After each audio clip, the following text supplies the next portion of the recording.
ছাব্বিশে নির্বাচন দোরগোড়ায়। ময়দানে এখন থেকে মাঠে নেমে পড়েছেন বিভিন্ন দলের সম্ভাব্য প্রার্থীরা। মিডিয়ার ব্যস্ত বিভিন্ন জনের মতামত নিতে। রবিবার মতামত কার্যক্রমে মিডিয়ার মুখোমুখি বিভিন্ন প্রশ্নের উত্তর দেন বরিষ্ঠ আইনজীবী তথা জেলা কংগ্রেসের সহ সভাপতি জ্যোতিষপুর কায়স্থ মহোদয়। 26 নির্বাচন অসমবাসীর আত্মসম্মানের লড়াই। প্রদেশ কংগ্রেস সভাপতি গৌরব গগৈর মন্তব্যের প্রেক্ষিতে জ্যোতিষবাবু অতি সাবলীলভাবে উল্লেখ করেন মিডিয়ার প্রতিনিধির সামনে। এছাড়া অন্যের প্রশ্নের উত্তরে অতি প্রাঞ্জল ভাষায় মিডিয়ার প্রতিনিধির সামনে ব্যক্ত করেন জ্যোতিষপুর কায়স্থ। প্রজেক্ট বলতে পারেন 5 বছর মেয়াদের জন্য একটি সরকার গঠন করেন। এই সরকারটি হচ্ছে জনগণের দ্বারা গঠিত 5 বছরের একটা প্রজেক্ট, যে সরকার পরবর্তী সময়ে জনগণের জন্য স্বল্পমেয়াদী এবং দীর্ঘমেয়াদী অনেক কর্মকাণ্ড কর্মযজ্ঞ করে থাকেন, সেরকম কর্মসূচি নিয়ে থাকেন। তার ক্যাবিনেট ডিসিশনের মধ্যে দিয়ে যে কাজগুলি হবে সেটা সুদূর প্রসারী হতে পারে, সাময়িক সমস্যা সমাধানের জন্য হতে পারে, আবার সুদূর প্রসারী হতে পারে। আজকে একটা ওভারব্রিজ যদি হয়, আজকে একটা ইউনিভার্সিটি যদি হয়, আজকে একটা মেডিকেল কলেজ যদি হয়, আজকে একটা ইঞ্জিনিয়ারিং কলেজ যদি হয়, আজকে যে কোনো ধরনের উন্নত মানের প্রতিষ্ঠান যদি গড়ে উঠে, সেটা দীর্ঘমেয়াদী, এবং সেই দীর্ঘমেয়াদী কাজটা করবে জনগণের দ্বারা নির্বাচিত 5 বছরের যে জনগণ যে দায়িত্ব দেবেন, জনগণের 5 বছরের প্রজেক্টের, সেই প্রজেক্টের মধ্যে থাকা দল, সংগঠন, সরকার। কাজেই এই অর্থে নির্বাচন নিঃসন্দেহে মানুষের জন্য এক মূল্যবান অধ্যায়, এক আবেগিক অধ্যায়, এক নূতন রূপরেখা গঠনের অধ্যায়। সেই হিসাবে জনগণ 26-এর নির্বাচনটাও সেভাবেই নেবেন, এটাই উনি বলতে চেয়েছেন গৌরব গগৈ মহোদয়, আমি যেটা মনে করি।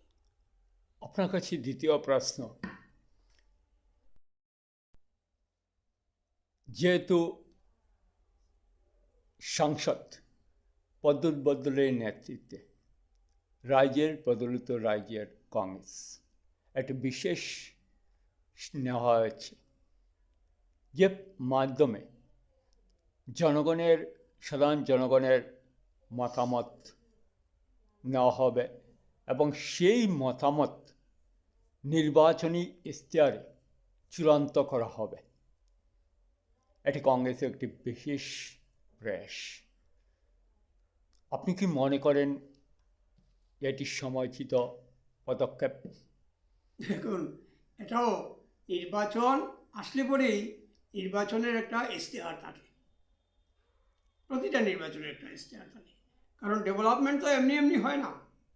যেমন আমাদের দেশ স্বাধীন হওয়ার পর পঞ্চবার্ষিকী পরিকল্পনা নেওয়া হয়েছিল, বিভিন্ন ধরনের কমিশন গঠন করা হয়েছিল, বিভিন্ন ধরনের পঞ্চবার্ষিকী পরিকল্পনা নেওয়া হয়েছিল।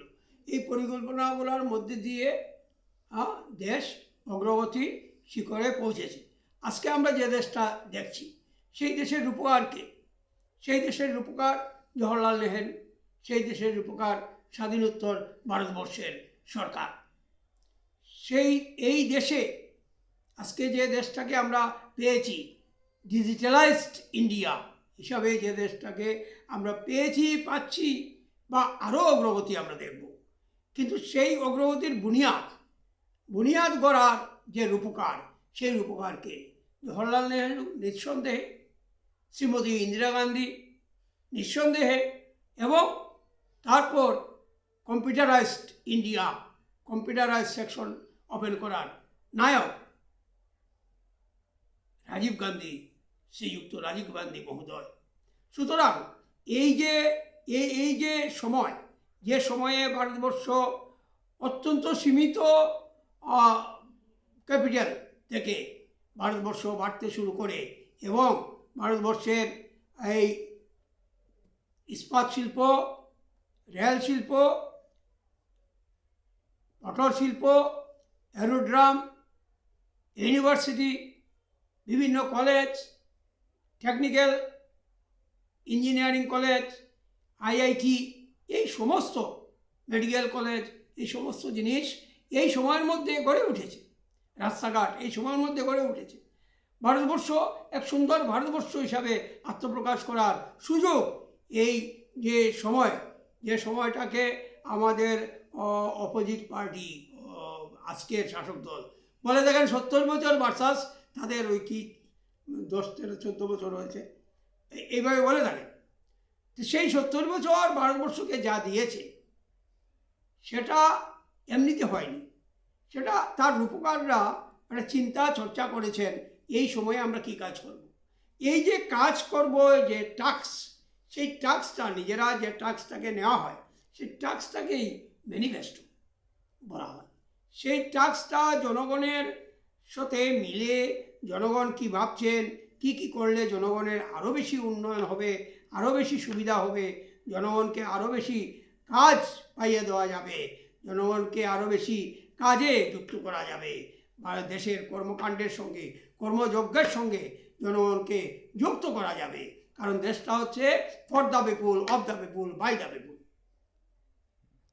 তাই এই পিপুলসের সঙ্গে সম্পর্ক রেখে, পিপুলসের মতামত নিয়ে পিপুলস কি চিন্তা করছেন সেটাকে জেনে তারপর তা সন্নিবিষ্ট করে, তার বিজ্ঞানসম্মত ব্যাখ্যা করে, তা সন্নিবিষ্ট করে আমরা দলগুলি ম্যানিফেস্টো তৈরি করে, আমাদের দল সেভাবেই ম্যানিফেস্টো তৈরি করে।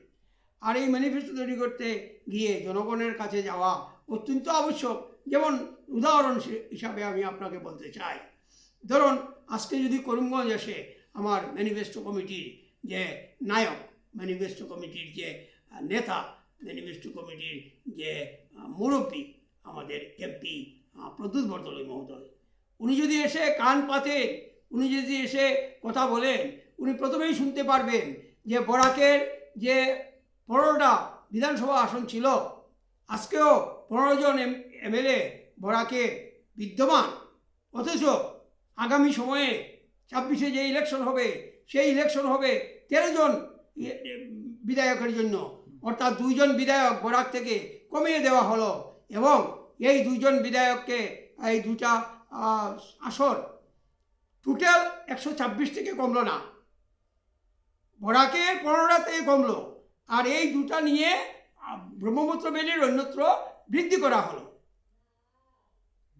এই যে কাজটা হলো, কান পাতলেই উনি শুনতে পারবেন মানুষ চাইছেন তাদের এই হারানো 2টি আসন, বিধানসভা আসন যেন পুনর্বহাল হয়। কংগ্রেস বা রাজনৈতিক দলগুলি যেন এই প্রতিশ্রুতিটা দেয়, তাদের ইস্তাহারে যেন এটা থাকে। বিজেপি দল তার শাসন ব্যবস্থাতে যেভাবে এই নির্বাচন কমিশনকে দিয়ে, নির্বাচন কমিশন যেভাবে এখানের মানুষের সংখ্যা অধিক হওয়া সত্ত্বেও সিট কমিয়ে নেওয়া হয়েছে, এটা অত্যন্ত অমানবিক, অরুচিকর এবং অনৈতিক একটা কাজ হয়েছে। অর্থনৈতিক দিক দিয়ে বরাকবাসীকে অনেক পিছিয়ে ফেলা হয়েছে, অনেক দুর্বল করে দেওয়া হয়েছে। তাই এটা ম্যানিফেস্টোতে আসুক, এটা বরাকের মানুষ, করিমগঞ্জ জেলার মানুষ নিঃসন্দেহে চাইবে। আজকে নর্থ করিমগঞ্জ এবং বদরপুর 2টি আসন ছিল আমাদের, আজকে শুধু নর্থ করিমগঞ্জ আসনটা আছে এবং সেই আসনটা আগের কলেবরে নেই। আগের পুরাতন নর্থ করিমগঞ্জের একাংশ এবং বদরপুরের কিয়দাংশ আর কাটিগড়ার কিছু অংশ নিয়ে আজকের এই যে আসন তৈরি করা হয়েছে নর্থ করিমগঞ্জ। এই আসন তৈরি করার পিছনে এক দূরভিসন্ধি কাজ করেছে। করিমগঞ্জের একটা সিট কমিয়ে দেওয়া এবং এখানে করিমগঞ্জকে অর্থনৈতিকভাবে পিছিয়ে দেওয়ার চক্রান্ত কাজ করেছে। সুতরাং এই চক্রান্তকে ব্যর্থ করতে হলে এই সিটগুলি পুনর্বহাল হওয়া দরকার, পুনরুদ্ধার করা দরকার। সুতরাং ম্যানিফেস্টোতে মানুষ চাইবেন, করিমগঞ্জের মানুষ চাইবেন তার হারানো বিধানসভা আসন পুনরায় ম্যানিফেস্টোতে প্রতিশ্রুতি থাকুক, প্রতিশ্রুতি আসুক যে কংগ্রেস সরকার যদি সরকারে যায়, গদিতে যায়, তাহলে তারা এটা দেবেন। এটা আমি মনে করি করিমগঞ্জের মানুষ, বরাকের মানুষ সমস্ত দলের ম্যানিফেস্টোতে এটা দেখতে চাইবেন। এছাড়াও দেখুন, আজকে করিমগঞ্জে এসে কান পাতলেই শুনবেন করিমগঞ্জ, আমি বারবার যেটা বলছি করিমগঞ্জ, চেষ্টা করেও আনতে পারছি না। হিমন্ত বিশ্ব শর্মা মহোদয়ের ক্যাবিনেটের সিদ্ধান্ত, গত বছর 19 নভেম্বরে নেওয়া যে সিদ্ধান্ত, সেই সিদ্ধান্তের পরিপ্রেক্ষিতে শ্রীভূমি জেলা করিমগঞ্জ নামটি সরিয়ে ঐতিহাসিক নাম করিমগঞ্জ, স্বাধীনতা সংগ্রামের আগে এবং পরে অনেক ইতিহাস সাক্ষী বহনকারী যে নাম করিমগঞ্জ, তাকে অপসারণ করে যে শ্রীভূমি জেলা নাম করেছেন, তার করিমগঞ্জের বেশিরভাগ মানুষ তা মানতে পারছেন না। সুতরাং এই দাবিটা আসতেই পারে যে শ্রীভূমি জেলা যে নাম করা হয়েছে তাকে অপসারণ করে পুনরায় করিমগঞ্জ নামটা বহাল হোক এই জেলার নাম হিসাবে। এটা ম্যানিফেস্টোতে মানুষ দেখতে চাইতে পারে। কোন দল সেটা ম্যানিফেস্টোতে সন্নিবিষ্ট করবে এটা দলীয় কর্মকাণ্ডে উপর, দলীয় চিন্তাভাবনার উপর নির্ভর করবে, কিন্তু করিমগঞ্জের মানুষ এটা দেখতে চাইবেন। সুতরাং ম্যানিফেস্টো কমিটি যদি করিমগঞ্জে আসেন, এই কথাগুলি জানতে পারবেন করিমগঞ্জের বেকাররা কেন চাকরি পায় না, জানতে পারবেন করিমগঞ্জের বেকাররা যে কেন চাকরির ইন্টারভিউ দেওয়ার জন্য পরীক্ষা কেন্দ্র করিমগঞ্জে পায় না, জানতে পারবেন করিমগঞ্জের শিক্ষিত বেকাররা শিক্ষান্তে পরীক্ষা দিতে গিয়ে, চাকরির পরীক্ষা দিতে গিয়ে, সে টেটই হোক আর যাই হোক, পরীক্ষা দিতে গিয়ে কেন কাছাড়ের ওই প্রত্যন্ত গ্রামে গিয়ে 3 ঘন্টা জার্নি করে গিয়ে ইন্টারভিউ দিতে হয়। এসব জিনিস করিমগঞ্জে কেন আজকে শূন্য ইন্ডাস্ট্রিতে পরিণত হয়েছে করিমগঞ্জ, হাইলাকান্দি বা বরাক এজ এ হোল। এখানে ছিল সুগার মিল, ছিল পেপার মিল, ছিল পেপার মিলকে রাজ্য সরকার দায়িত্ব নিয়েছেন যে কিছু একটা করবেন, কিন্তু কই কিছু তো হলো না। করিমগঞ্জের মানুষ চাইছেন বদরপুর ঘাটে যানজট কমানোর জন্য একটা উড়াল পুল সেখানে হোক। করিমগঞ্জের মানুষ চাইছেন করিমগঞ্জে এই পাতারকান্দি রোডের রেলওয়ে গেটের এখানে একটি উড়াল পুল হোক। করিমগঞ্জের মানুষ করিমগঞ্জে শিল্প কলকারখানা গড়ে তোলার জন্য চিন্তা করছেন। করিমগঞ্জের মানুষ রাতাবাড়িতে যে সনবিল আজকের রামকৃষ্ণনগর সমষ্টির ভিতরে যে সনবিল আছে, এশিয়ার মধ্যে বৃহত্তম বিল এবং আসামের এক বৃহত্তম পরিমাণের রেভিনিউ যে বিল থেকে আয় হয়, লাভ করা হয়, সেই বিলকে একটি ভালো পর্যটন কেন্দ্র হিসাবে গড়ে তোলা যায়। এই বিলের 10 ভাগের 1 ভাগ হবে নীরমহল, আগরতলার পাশে। সেই নীরমহলকে একটা পর্যটন কেন্দ্র হিসাবে সেখানে সরকার গড়ে তুলেছে এবং আছে, সেখানে মানুষ যায়, ডেইলি তার থেকে একটা আয় হয়। আজকে সনবিলকে একটা পর্যটন কেন্দ্র হিসাবে গড়ে তুলতে পারলে সেখানে একটা প্রচুর পরিমাণের আয় বৃদ্ধি হবে, পর্যটন আকর্ষণ করবে, অথচ সেই কাজটি এখনো হচ্ছে না। মাঝে মধ্যে আমরা বিভিন্ন সময়ে শুনি যে এটা নিয়ে চিন্তাভাবনা চলছে, কিন্তু আমরা এখনও তার সঠিক বাস্তবায়ন দেখছি না। কাজেই ম্যানিফেস্টো কমিটি আসবে এবং কথা বলবে মানুষের সাথে, মানুষের চিন্তা চর্চা অনুযায়ী ম্যানিফেস্টো কমিটি বরাকের জন্য, আসামের জন্য তার শিল্প, সংস্কৃতি, কৃষি, চা বাগান, এই সমস্ত জিনিসের উপর নজর রেখে একটা ম্যানিফেস্টো, সঠিক ম্যানিফেস্টো, সুন্দর ম্যানিফেস্টো, মানুষের জন্য কাজ করার জন্য ম্যানিফেস্টো গঠন করবে। আপনার কাছে লাস্ট প্রশ্ন, আপনি কি মনে করেন যে গৌরব গগৈ যে কটাক্ষ করে উল্লেখ করছেন যে রাজার সঙ্গে যুদ্ধ হবে, আপনি কি একমত যে রাজার সঙ্গে যুদ্ধ হতে যাচ্ছে? দেখুন,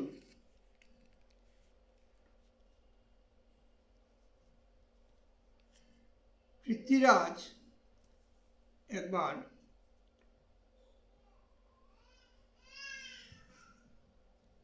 আমাদের আলেকজান্ডার সঙ্গে দেখা করতে গিয়ে আলেকজান্ডার বলেছিলেন, আপনি আমার থেকে কি ব্যাপার আশা করি। ব্যবহার আশা করেন? উনি বলেছিলেন, রাজার প্রতি রাজার ব্যবহার।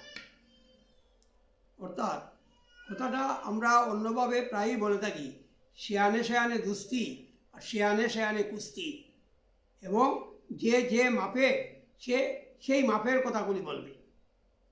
আজকে গৌরব গগৈ একজন সমাজদর্শী নেতা, জনগণের সঙ্গে থাকা নেতা, জনগণের চিন্তাভাবনারে কদর করে চলার মতো গণতান্ত্রিক মূল্যবোধ সমৃদ্ধ এক নেতা।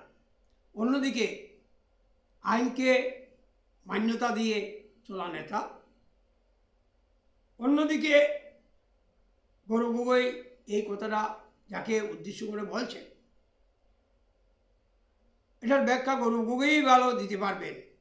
তবু আমরা যেটা বুঝি, যেটা পাই, সেটা গৌরব গগৈ থেকে নয়, সেটা আজকের রাজ্যের আসামের মুখ্যমন্ত্রী হিমন্ত বিশ্ব শর্মা মহোদয়। উনি নিজেকে অনেক বড় মাপের এক ব্যক্তিত্ব হিসাবে ঘোষণা করেন, প্রায়শই ঘোষণা করেন। উনি শেষ কথা এরকমই একটা কথা বা ইশারা, ইঙ্গিত উনার প্রায় সমস্ত বক্তব্যের মধ্যে, সমস্ত ঘোষণার মধ্যে পাওয়া যায়। যেমন